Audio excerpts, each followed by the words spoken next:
सुप्रभात बच्चों, कैसे हो आप सब। मैं आशा करती हूँ आप सब बहुत ही अच्छे और स्वस्थ होंगे, है ना बच्चों। तो बच्चों, आज की कक्षा में हम शुरू करने वाले हमारा अध्याय नंबर 2, ठीक है।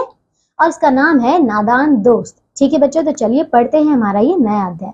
बच्चों, सबसे पहले हम पाठ का सार देख लेते हैं कि इसमें क्या क्या दिया हुआ है, ठीक है। देखिए, प्रस्तुत पाठ दो भाई बहन की नादानियों पर आधारित कहानी है, ठीक है। इस कहानी के माध्यम से लेखक ने यह समझाने का प्रयास किया है कि ज्ञान और अनुभव के अभाव में किस प्रकार हम किसी अन्य के जीवन के लिए संकट उत्पन्न कर देते हैं, ठीक है बच्चों, तथा उनकी बर्बादी का कारण बन जाते हैं। तो देखिए बच्चों, हमें ये इस कहानी से बहुत ही अच्छी एक सीख मिलने वाली है कि जब तक आपको कोई भी पूरी अच्छी तरीके से ज्ञान ना हो, आपको पता ना हो, तब तक आप किसी भी व्यक्ति को ऐसे ही कुछ बताकर संकट में नहीं डालना चाहिए, ठीक है ना बच्चों। चलिए देखिए अब क्या है आगे। इस कहानी से हमें सीख मिलती है कि किसी भी कार्य को करने से पहले यह सुनिश्चित कर लें कि जो आप कर रहे हैं वह सही है या गलत, ठीक है ना बच्चों। चलिए बच्चों, वह ठीक है या नहीं, ठीक है बच्चों। चलिए आइए शुरू करते हैं हमारा ये नया अध्याय। आइए। केशव के घर में कार्निस के ऊपर एक चिड़िया ने अंडे दिए थे, ठीक है बच्चों। देखिए कार्निस क्या होता है। कार्निस होता है ये तो दरवाजा होता है। दरवाजे के ऊपर बच्चों आप देख सकते हैं इस चित्र में इस चित्र में क्या दिया है, दरवाजे के ऊपर एक दीवार सी निकली हुई है ना, छोटी सी दीवार निकली हुई। तो ये क्या है, इसी को हम कार्निस कहते हैं, ठीक है।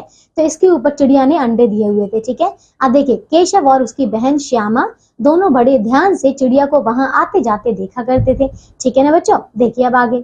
सवेरे दोनों आंखें मलते कार्निस के सामने पहुंच जाते और चिड़ा और चिड़िया दोनों को वहां बैठा पाते, ठीक है ना बच्चों। तो देखिए वो जो दोनों बच्चे थे वो बहुत ही ज्यादा उत्सुक थे, ठीक है, जानने के लिए, ठीक है, और उनके बच्चों को देखने के लिए, ठीक है। चलिए बच्चों आगे देखिए आप क्या हुआ। तो जैसे ही वो आंखें मलते मलते सुबह उठते उठते जब वहां पे जाते हैं तो वो दोनों चिड़ा और चिड़िया को वहां पे बैठा पाते हैं, ठीक है। अब देखिए बच्चों क्या है, उनको देखने में दोनों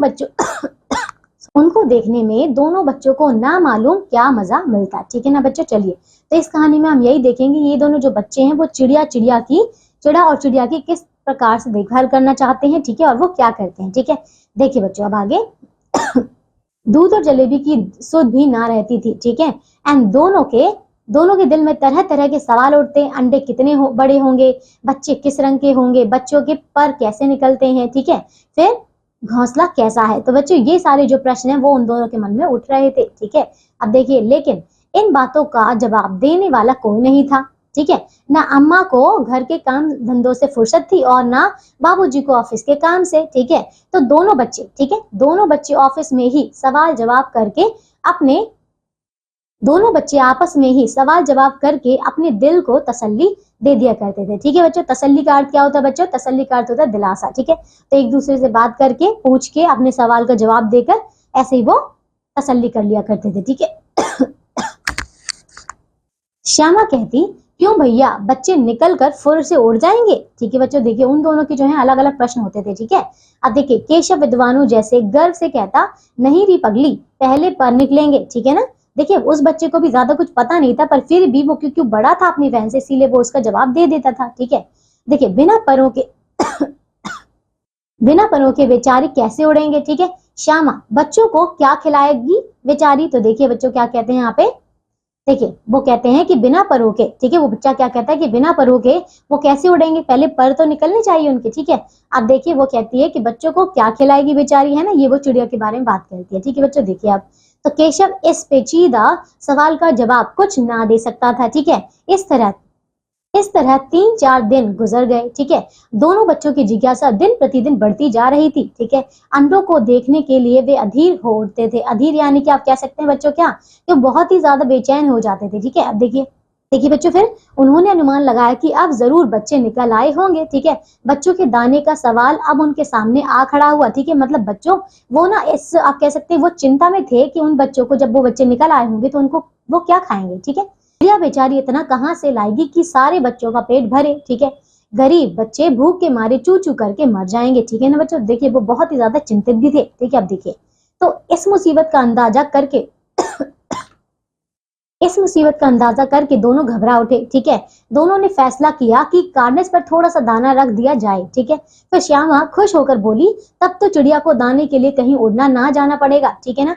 तो देखिए वो कहती है, वो दोनों ये बच्चे आपस में बात करते कहते हैं कि हम उनके लिए थोड़ा सा दाना और पानी रख देंगे, ठीक है। और उसकी बहन कहती है कि हाँ, अब जब हम रख देंगे तो उसको फिर कहीं भी जाने की आवश्यकता नहीं पड़ेगी, ठीक है। तो केशव क्या कहता है बच्चे, देखिए, नहीं तब क्या जाएंगे, सॉरी हाँ, नहीं तब क्यों जाएंगी, ठीक है। तो ये केशव उत्तर देता है। अब देखिए श्यामा क्या कहती है, क्यों भैया, बच्चों को धूप ना लगती होगी, ठीक है। देखिए केशव का ध्यान इस तकलीफ की तरफ ना गया था, ठीक है। बोला, जरूर तकलीफ हो रही होगी, बेचारे प्यास के मारे तड़पते होंगे, ठीक है। ऊपर छाया भी तो कोई नहीं है, ठीक है ना बच्चों। तो वो लोग बहुत ज्यादा सोच रहे थे कि अब धूप भी है, खाना पानी का तो उन्होंने इंतजाम कर लिया था, ठीक है। लेकिन अब वो सोच रहे थे कि उनको धूप तो नहीं लगती होगी, ठीक है। देखिए आखिर यही फैसला हुआ कि घोंसले के ऊपर कपड़े की छत बना देनी चाहिए, ठीक है। पानी की प्याली और थोड़े से चावल रख देने का प्रस्ताव भी स्वीकृत हो गया, ठीक है ना बच्चों। तो फिर वो लोग आपस में समझौता करके मान गए कि हाँ, थोड़ा पानी भी रखेंगे, दाना भी रखेंगे और ऊपर कपड़े की छत भी बना देंगे ताकि उन्हें धूप ना लगे, ठीक है बच्चों। चलिए बच्चों आगे देखिए अब क्या है।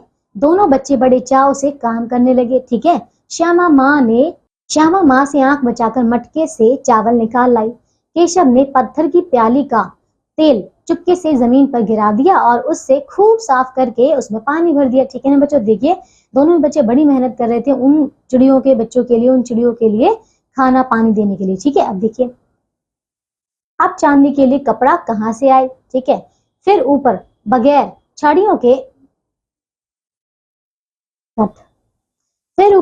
छड़ियों के कपड़ा ठहरेगा कैसे और छड़ियां खड़ी होंगी कैसे, ठीक है ना बच्चों। तो वो लोग बहुत ज्यादा सोच रहे थे कि अब छाया कैसे हो, ठीक है। देखिए तो केशव बड़ी देर तक उसे उधेड़ कर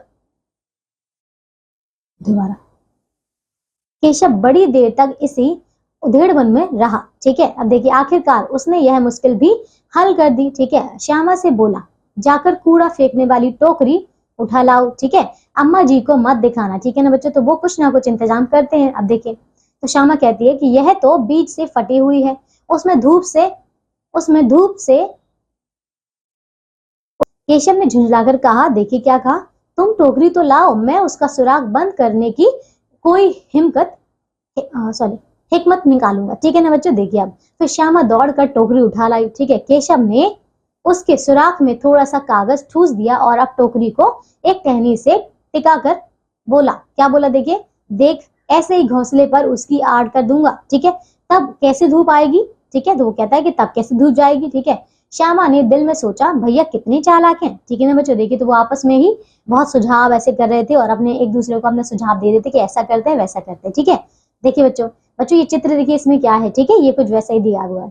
चलिए बच्चों तो ये है इस अध्याय का हमारा पहला पार्ट। अब हम मिलेंगे एक नई कक्षा में हमारे नए पार्ट के साथ, ठीक है, इसका दूसरा पार्ट, ठीक है बच्चों। तब तक के लिए आप इस पार्ट को अच्छे से पढ़ते रहिए और अपना ध्यान रखिए और स्वस्थ रहिए, ठीक है बच्चों। चलिए अब हम मिलेंगे एक नई कक्षा में, ठीक है, एक नए पार्ट के साथ। चलिए बाय।